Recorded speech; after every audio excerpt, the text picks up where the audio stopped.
আসসালামু আলাইকুম ভাই বেরাদারা, কেমন আছেন? আশা করি সবাই ভালো আছেন। তো আপনাদের একটা প্রশ্নের উত্তর নিয়ে আজকের ভিডিওটা, সেটা হচ্ছে বাংলাদেশ থেকে ড্রাইভিং শিখে সৌদি আরবে শিখে গাড়ি চালানো যাবে কিনা। এখন কথা হচ্ছে, আপনি যদি বাংলাদেশে গাড়ি চালানো জানেন বা আপনি এ, অভিজ্ঞ 2-3 বছর 4 বছর 5 বছর গাড়ি চালান, তাহলে এখানে আসলে মনে করেন আপনি গাড়ি চালাতে পারবেন, কোনো সমস্যা নাই। হয়তো 2-1 দিন একটু সমস্যা হইতে পারে, যেহেতু নতুন নতুন নিয়ম কানুন, মানে পুরো পৃথিবীতে তো ট্রাফিক নিয়ম এক, কিন্তু বাংলাদেশেও এক, কিন্তু মানুষ মানে না। যার কারণে আসলে ট্রাফিক যে রেগুলেশন রুলস, সেটা বাংলাদেশের মানুষ অতটা জানে না। কিন্তু এখানে আপনি আসলে আপনার প্রত্যেকটা ট্রাফিক রুলস রেগুলেশন আপনার মানতে হবে। তো এই জায়গায় একটু প্রবলেম হইতে পারে, এটা সামথিং কিছুদিন, তারপর ঠিক হয়ে যাবে যদি আপনি পুরাতন ড্রাইভার হন।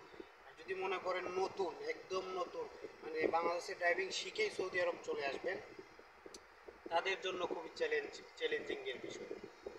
ঠিক আছে? তো আমি এটাই বলবো, যারা নতুন একদম ড্রাইভিং শিখে সৌদি আরব আসতে চান, তারা অন্তত পক্ষে খুব ভালো করে এই কাজটা শিখে আসবেন, ড্রাইভিংটা শিখে আসবেন। তাছাড়া আরেকটা উপকার হবে, যদি আপনি ভালোভাবে পার্কিং, ভালোভাবে ড্রাইভিংটা শিখেন, তাহলে আপনার এখানে ড্রাইভিং লাইসেন্স করতে খরচটা কম হবে। যদি মনে করেন কোনো রকম শিখে আসেন, তাইলে আপনার ড্রাইভিং লাইসেন্স করতে অনেক টাকা খরচ হবে। ঠিক আছে? তো এই ছিল কথা।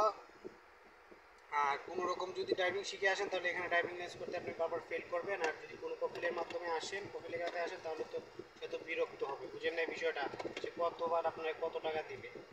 ঠিক আছে? বা তারপর দেখা গেছে যে যাই খরচ হয় হয়তো মাসে মাসে কেটে রাখতে পারে। এই আর কি, এর জন্যই বলতেছি ভালোভাবে ড্রাইভিং, যারা নতুন ড্রাইভিং শিখেই চলে আসতে চান, ভালোভাবে ড্রাইভিংটা পার্কিংগুলো সব কিছু ভালো করে দেখে শুনে শিখে তারপরে আসবেন।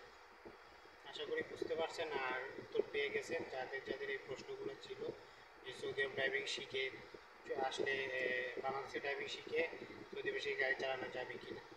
হ্যাঁ, আমি তো বলছি যে যাবে, কিন্তু আপনাকে ভালোভাবে ড্রাইভিংটা শিখে আসতে হবে। এইটুকুই ব্যাস। সালামু আলাইকুম।